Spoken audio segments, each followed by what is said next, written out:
Certainly, silver is a critical commodity needed for worldwide economic development. In fact, our experts report that worldwide demand for silver is rapidly increasing as silver plays a vital role in the expanding economies of the 21st century.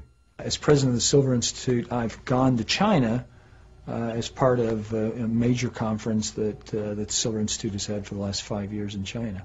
And I don't remember the specific statistics, but the demand for silver within China has grown exponentially over the course of the past 5 years. And that economy is just remarkable, the growth that's happening across that country, where people are going from, well, we had a guide who grew up on it with a dirt floor, and he now has he lives in a house that's 3 stories, and they have indoor plumbing, and all the things that we have in the Western world, they're starting to get there. We have China, which has been economically oppressed for so long, and now they're booming. So that Chinese people, historically, I mean relatively recently, like a few years ago, used about 1/70th the amount of silver per person than the person in the United States does.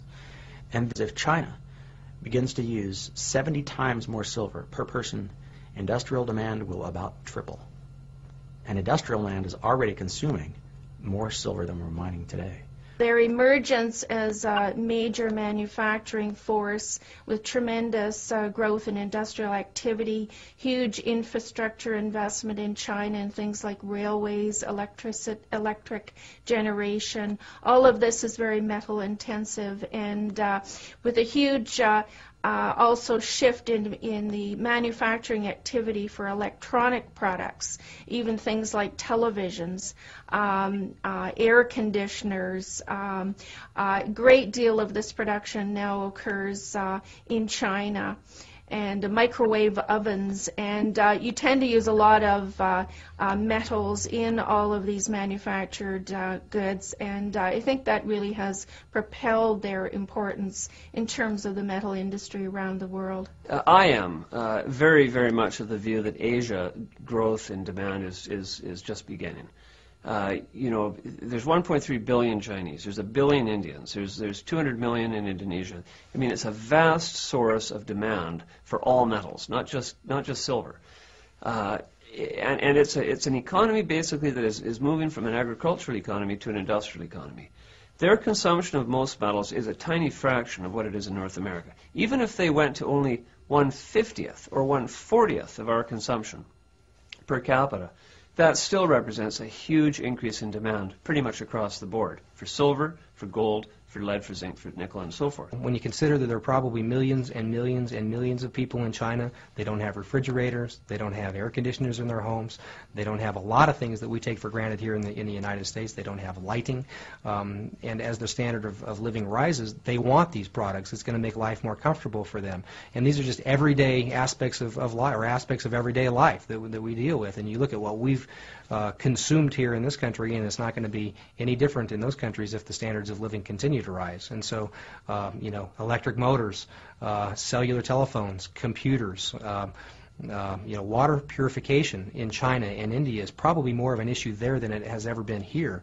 And the ability to use silver for filtration of water and purification of nearly everything that we deal with, coatings, whether it's in restaurant kitchens and things of that sort, or surgical rooms, operating rooms in hospitals, as an antimicrobial, it's a very effective product for that. And you're going to have all of that built in China if this continues, for many, many, many generations. It's a secular event. It's a once-in-a-lifetime event of people moving from the villages and the countryside into cities, needing housing, needing all the periphery around housing, the utilities, the apartments, the plumbing, the wiring, and so forth, and all of that uses metals.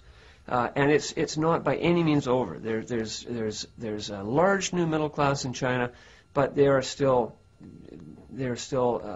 very much less developed than anything like America or Canada, even 100 years ago. So a long way to go. A lot of metal consumption yet to be seen, and this will drive metal prices, especially silver, because of course silver spans the gamut.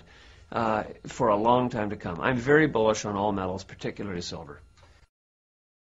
State's first ever investment opportunity for silver bullion. The bars are available in 500 grams, 1 kilogram, 2 kilograms and 5 kilograms with a purity of 99.9%. Figures show that gold was 50 times more expensive than silver in 2007, but now that figure has reached over 70 times, the highest in the past 5 years.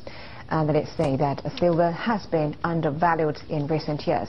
They add that the metal is a wise investment for individual investors and could be a good way to cash in.